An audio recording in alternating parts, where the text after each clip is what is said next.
দেখো এই মুহূর্তে সর্বশিক্ষা মিশনের যে ফাইল সেই ফাইল কার্যকর করতে হবে, সঙ্গে 1000 টাকা যে ভাতা বাড়ানো হয়েছে সেই ভাতা তারা মানছেন না, তাদের ন্যায্য দাবি অর্থাৎ পুরো মাইনে দিতে হবে।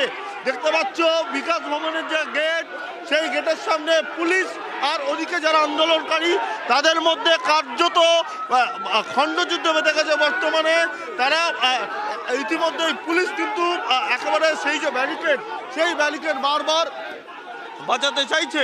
এই মুহূর্তে দেখো তোমাকে দেখতে পাচ্ছি যে যারা মূলত এসছেন তারা কিন্তু পুরো চেষ্টা করছেন। আমাদের বেতন পর্যাপ্ত বাড়াতে হবে।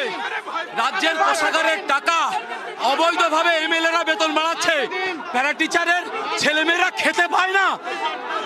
আমাদের বেতন বৃদ্ধির যে ফাইল তৈরি হয়েছে সেই ফাইলটাকে কার্যকারী করতে হবে।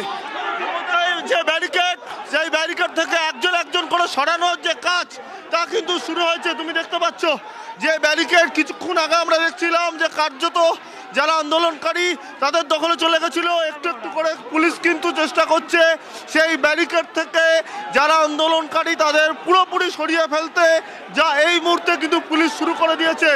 আরও বেশ কিছু আন্দোলনকারী তারা একত্র হয়ে গেছে, একসঙ্গে জোট বেঁধে তারা কিন্তু বল প্রয়োগ করা শুরু করছে। পুলিশ অন্যদিকে তাদের বল প্রয়োগ করা কিন্তু শুরু করছে এবং এই মুহূর্তে দেখা যাচ্ছে যে আমরা সেই ছবি দেখছি, ব্যারিকেড টেনে এগোনোর চেষ্টা পার্শ্ব শিক্ষকদের, পুলিশের সঙ্গে ধস্তাধস্তি পার্শ্ব শিক্ষকদের, বেতন বৃদ্ধির দাবি সহ একাধিক দাবি দাওয়া নিয়ে বিকাশ ভবন অভিযান।